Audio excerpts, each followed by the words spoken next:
בנושא של כיוון אוקטבות, אנחנו צריכים לזכור שהמיתרים נמצאים מעל מגנטים, אוקיי? מעל שני פיקאפים שיש בהם מלא מגנטים.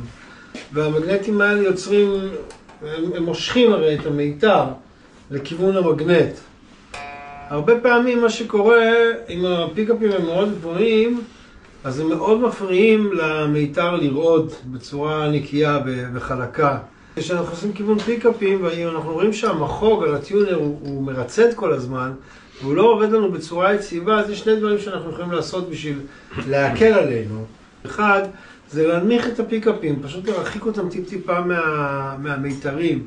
כי השדה המגנטי הזה שנוצר מסביב לפיקאפ, הוא מפריע למיתר לרעוד בצורה טבעית. והדבר השני, זה לכוון את האינטונציה כשאנחנו מחוברים לפיקאפ ברידג', אוקיי? בפיקאפ ברידג', זה שקרוב לגשר, ועם טון סגור.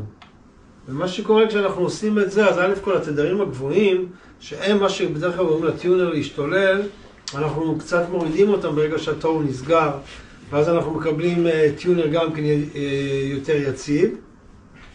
וכשאנחנו משתמשים בפיקאפ שהוא יותר קרוב לגשר, אז by default התנועה של המיתר על הגשר, על הפיקאפ הזה היא ענקית, ופה היא מאוד מאוד קטנה.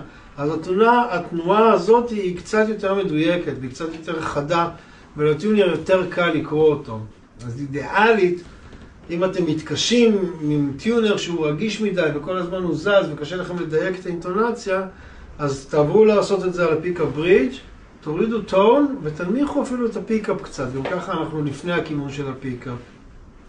וזה אתם תראו שזה ישפיע מאוד על איך שהטיונר מתנהג, הוא נהיה הרבה יותר יציב.